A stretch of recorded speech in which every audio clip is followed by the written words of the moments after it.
আসসালামু আলাইকুম ওয়া রাহমাতুল্লাহি ওয়া বারাকাতু।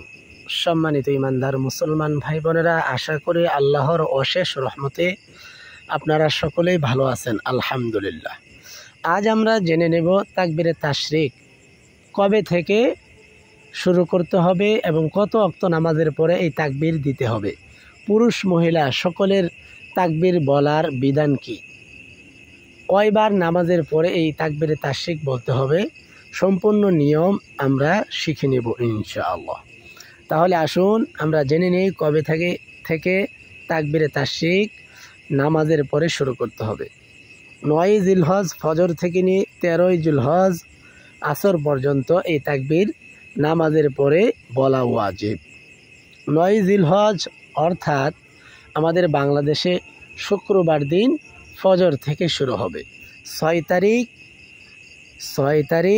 6 মাস 2025 রোজ শুক্রবার সকাল থেকেই এই তাকবীরে তাশরিক শুরু হবে এবং 13 তারিখ অর্থাৎ শুক্রবার, শনিবার, রবিবার, সোমবার,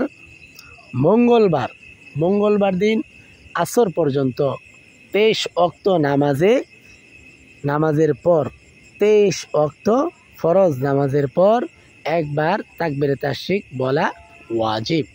সেজন্য আমরা সকলেই এই তাকবীর বলবো। তাকবীর আমরা সকলে শিখে নেই। আল্লাহু আকবার, আল্লাহু আকবার, লা ইলাহা ইল্লাল্লাহু, আল্লাহু আকবার, ওয়ালিল্লাহিল হামদ। এই তাকবীর বলা ওয়াজিব।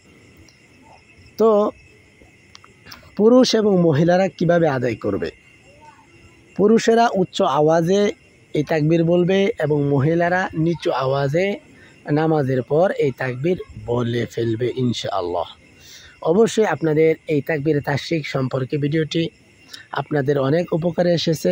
সর্ব জায়গায় সকল ইমানদার মুসলমান ভাই বোন যেন আমল করতে পারে, সকলে শেয়ার করে দেবেন, ছোট্ট করে একটি লাইক করে দেবেন, কমেন্ট করে আপনার মতামত জানিয়ে দিবেন, আর নতুন হলে সাবস্ক্রাইব করে পাশেই থাকবেন। আসসালামু আলাইকুম ওয়া রাহমাতুল্লাহি ওয়া বারাকাতুহু।